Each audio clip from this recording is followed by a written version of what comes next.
이번 시간에는 우리 마이크로소프트 쿼리에 대해서 같이 한번 살펴보도록 하겠습니다. 자, 일단 쿼리라는 거 먼저예요. 쿼리가 뭘 얘기하냐면은 사용자가 원하는 정보를 이제 추출하거나 새로운 형태로 내가 원하는 결과를 만들어내는 걸 보고 쿼리라고 합니다. 그래서 이제 외부에 있는 데이터베이스 있죠. 그 안에 들어있는 데이터들 중에서 가져올 데이터의 추출 조건 같은 것들을 쿼리로 만들어요. 만들어서 이제 가져오거나 아니면 그 쿼리를 그대로 저장을 했다가 이제 나중에 사용하거나 그렇게 할 수 있게 해주는 게 마이크로소프트 쿼리예요. 얘를 이제 실행시키는 방법은 데이터라는 메뉴에 가게 되면 외부 데이터 가져오기라고 있습니다. 거기에 기타 원본에 들어가면 마이크로소프트 쿼리라고 있어요. 얘를 클릭해주면 이제 실행이 됩니다. 특정 파일을 이제 데이터 가져오기를 이용해서 대부분의 파일을 다 가지고 올 수 있어요. 근데 이런 경우에는 우리가 마이크로소프트 쿼리라는 것을 사용해서 작성을 해야 됩니다. 해당 데이터를 이제 가지고 오긴 가져오는데 가져오기 전에 이제 필터링을 해야 되는 경우 그때 이제 마이크로소프트 쿼리라는 걸 이용해야 되고요. 매개 변수 쿼리로 만든 경우에도 우리가 마이크로소프트 쿼리라는 걸 이용해야 됩니다. 이런 이제 쿼리 중에 종류의 여러 가지가 있거든요. 그 중에서 이제 매개 변수 쿼리라는 걸로 만들었을 때 그리고 데이터를 가져오기 전에 이제 정렬을 해야 되는 경우 여러 테이블에 들어있는 그런 데이터들을 전부 다 조인해서 가지고 오는 경우 우리가 마이크로소프트 쿼리라는 걸 사용해야 돼요. 해서 요거 잘 기억하셔야 됩니다. 그럼 이제 예제를 통해서 한번 같이 마이크로소프트 쿼리가 뭔지 우리 보자고요. 자, 지금 제 엑셀에 보니까 지금처럼 이런 문제가 있습니다. 다음과 같은 데이터베이스 파일을 아래의 조건을 지정해서 쿼리를 작성하고 쿼리에 맞는 데이터를 가져오시오라고 했어요. 자, 일단은 그 데이터베이스 파일을 먼저 좀 열어보도록 하겠습니다. 우리가 지금 이 문제 풀면서 이제 가져올 파일이 XX 파일이에요. 그래서 XX 프로그램 지금 실행시킨 거고요. 거기서 이제 파일에 열기를 눌러서 우리가 파일을 가지고 오면 되겠죠. 열기를 눌렀더니 지금처럼 이렇게 떴고요. 우리 예제 파일은 지금 C 드라이브에 있죠. C 드라이브에 길버, 커마를 읽어 필기라는 곳에 들어가게 되면 이 과목이라고 있죠. 지금 우리 이 과목 공부하고 있으니까 이 과목에 들어가서 제품이라는 XX 파일이 있습니다. 얘를 열기를 눌러보면 지금처럼 이렇게 테이블하고 제품별 반품 현황이라는 이 테이블이 하나 작성되어 있어요. 이 안에 들어가서 보게 되면 지금처럼 이런 데이터들이 있습니다. 번호도 있고 제품 코드, 소매점 코드, 반품 수량, 그 다음에 반품 가격, 그리고 반품 일자하고 이런 데이터들이 이제 작성이 돼 있어요. 근데 우리가 지금 문제를 보니까 조건이 있죠. 이 조건에 보니까 조건이 이렇게 4개 있습니다. 네 가지 보니까 첫 번째 거 보니까 제품 코드, 소매점 코드, 반품 수, 반품 날짜 이 4개 필드만 대상으로 해서 가지고 오래요. 그러면 지금 이 데이터들 중에서 제품 코드하고 그 다음에 소매점 코드 그리고 반품 수 그리고 반품한 날짜 이것만 가지고 오래요. 지금 여기서 번호하고 반품 가격은 필요 없나 봐요. 그래서 이 2개 빼고 이것만 가지고 와라. 이런 식으로 이제 특정 데이터만 우리가 뽑아서 가지고 오거나 특정 데이터를 가지고 올 때 지금처럼 이런 조건을 주거나 아니면 정렬 같은 것을 하거나 했을 때 우리가 마이크로소프트 쿼리라는 걸 이용한다는 거예요. 그래서 그럼 이제 외부 데이터 가져오기 한번 해볼게요. 외부 데이터 가져오기 할 때는 우리가 데이터라는 메뉴에 들어가게 되면 지금 여기 외부 데이터 가져오기라고 여기 그룹이 있죠. 이 안에 보게 되면 이제 XX 파일이다, 웹이다, 텍스트다, 기타 원본이다 하고 이렇게 여러 가지가 있는데 여기서 이제 기타 원본 클릭해 주고요. 제일 아래쪽에 보게 되면 마이크로소프트 쿼리라는 거 있습니다. 얘를 선택해 주면 돼요. 이렇게 선택했더니 데이터 원본 선택하고 이렇게 창이 떴죠. 여기서 이제 뭐 가져올 거냐 물어보는 거예요.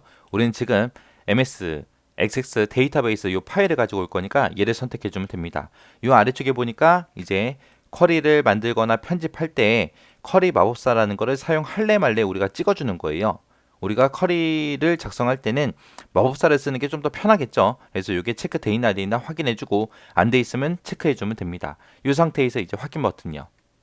확인을 누르게 되면 지금처럼 데이터베이스 파일을 선택해라 그러고 나옵니다. 그러면 우리 거는 지금 C 드라이브 있죠. 해서 여기 오른쪽에서 여기에서 우리가 해당 경로 찾아가면 됩니다. 그래서 C 드라이브에 아래쪽으로 내려가면 길버 커마를 1급 필기라고 있죠. 이 안에 들어가서 이 과목이다 라고 선택을 해주면 이 과목 이 폴더에 들어있는 XX 파일이 이렇게 뜹니다. 그럼 제품이라는 파일 선택하고 우리가 확인 버튼만 눌러주면 돼요. 확인 버튼 눌렀더니 지금처럼 쿼리 마법사 하고 이렇게 나타나요. 여기서는 이제 1단계 열 선택해라 그러고 나와요. 어떤 열을 가지고 올지 그거 선택하라는 거예요. 그래서 여기 봤더니 제품별 반품 현황하고 앞에 더하기 표시가 붙어 있죠. 이 더하기 표시를 누르게 되면 이 테이블에 들어있는 각각의 필드들의 제목들이 전부 다 쭉 표시가 돼요. 여기서 이제 열을 선택해라 그랬죠. 여기서 이제 가지고 올 열을 선택하라는 겁니다. 여기서 우리 번호는 안 가지고 올 거잖아요. 지금 우리는 요 네 가지만 가지고 올 거예요. 그래서 번호는 필요 없고 제품 코드부터 시작해서 선택해 주면 되겠죠. 우리가 여기서 선택하는 방법은 더블 클릭하면은 지금처럼 여기 있던 제품 코드가 이쪽으로 이동이 되죠. 그렇게 해서 옮겨도 되고, 소매점 코드 가져가겠다라고 했을 때 더블 클릭을 해도 되지만 여기서 이 기호를 눌러서 보내도 돼요. 이렇게 해서 소매점 코드 보내주고요. 반품 수도 보내주고, 그 다음에 반품 날짜 가져가야죠. 이렇게 해서 가져가면 돼요. 그리고 내가 만약에 잘못 선택했다 그러면 특정 필드 선택해 주고요. 얘를 눌러주면 이제 옆으로 가요, 다시. 자, 이렇게 해서 이 네 개만 딱 선택해 주고, 그 다음에 이제 다음 버튼 눌러주면 됩니다. 다음 버튼 눌렀더니 그 다음에 이제 또 쿼리 마법사에 보니까 데이터 필터 하고 나왔어요. 필터, 우리 필터 배웠었죠. 자, 필터 요거 나온 거예요. 조건을 보니까 반품수가 20개 이상인 데이터를 추출해라 라고 돼 있어요. 그래서 반품수 찍어주고요. 여기서 요 콤보 상자 있죠. 얘 눌러주고 크거나 같다. 20 이상인 거 그랬으니까 크거나 같다 선택해주고 여기서 20이라고 찍어주면 됩니다. 그리고 반품수에 대해서 또 다시 내가 조건을 쓰고 싶다 그러면 요 밑에다가 또 활성화시켜서 쓰면 되겠죠. 이런 각각의 조건들은 전부 다 AND가 됐든 OR가 됐든 여기서 묶어줄 수 있어요. AND, OR로 묶어줄 수 있어요. 근데 내가 반품 수에다가 이제 조건 지정하고 제품 코드도 만약에 조건을 지정했어요. 그러면 둘 다 만족하는 것만 가져갑니다. AND로만 묶여요. 자, 이렇게 해서 이제 조건 지정해주면 되는데 다른 것을 클릭해보면 지금 조건이 지정된 거랑 안 된 거랑 이렇게 글자가 좀 진해지죠. 그래서 진한 글자에 이제 조건이 들어있다. 그렇게 표시해 주는 거예요. 그리고 나서 이제 다음 버튼 눌러주면 지금처럼 쿼리 마법사 정렬 순서 정렬 어떻게 할래? 라고 물어보죠. 지금 우리 문제의 조건을 보게 되면 제품 코드를 기준으로 해서 오름차순 정렬을 해라 라고 되어 있습니다. 여기서 이제 첫 번째 기준 찍어주고요. 제품 코드 선택하고 오름차순 돼 있나 돼 있나 이렇게만 확인해 주면 되겠죠. 그리고 또 뭐 정렬할 게 있다 그럼 그 밑에다가 계속해서 추가해 주면 됩니다. 그리고 나서 이제 다 했다 그럼 이제 다음 버튼 눌러 넘어가면 돼요. 그러면 지금 이제 마침하고 나와요. 그럼 다음 작업을 선택해라. 자, 이렇게 해보니까 쿼리 저장이라고 돼 있죠. 이 상태에서 데이터는 안 가지고 오고 지금까지 내가 작성한 그 쿼리 있죠. 그런 조건들, 그런 것들만 내가 따로 저장도 할 수 있어요. 그리고 그 밑에 보니까 마이크로소프트 쿼리에서 데이터 보기 또는 쿼리 편집이라고 돼 있죠. 내가 마이크로소프트 쿼리라는 걸 실행시켜서 그 안에서 이제 내가 쿼리 같은 것도 편집하고 데이터도 볼 수 있고 보게끔 그렇게 해주는 거고요. 그 다음에 여기서는 이제 엑셀로 지금까지 조건 준 것들만 적용시켜서 이제 엑셀로 데이터 가지고 오는 거예요. 지금 우리는 엑셀 데이터로 가지고 올 거죠. 그래서 위에 거 선택하고 마침 버튼 눌러주면 됩니다. 자, 이렇게 누르게 되면 지금처럼 이런 대화 상자가 떠요. 데이터 가져오기 하고 뜨죠. 그래서 그 위에 제목 보니까 현재 통합 문서에 이 데이터를 표시할 방법을 선택해라.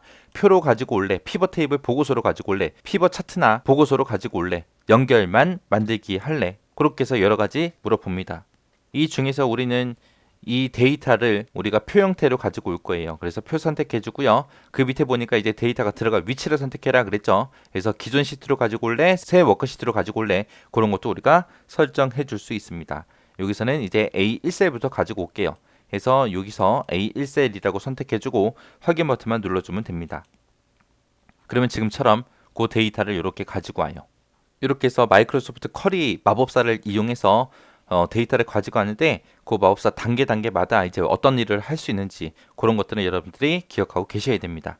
특히 아까 조건 줄 때 자동 필터랑 똑같았죠. 여러 개의 필드에 대해서 조건을 주면 그건 전부 다 무조건 AND로 묶이고 하나의 필드에 대해서는 AND, OR 해서 여러 가지 조건을 지정할 수 있었어요. 자, 이런 게 마이크로소프트 쿼리다라고 그렇게 기억하시고 지나가시기 바랍니다.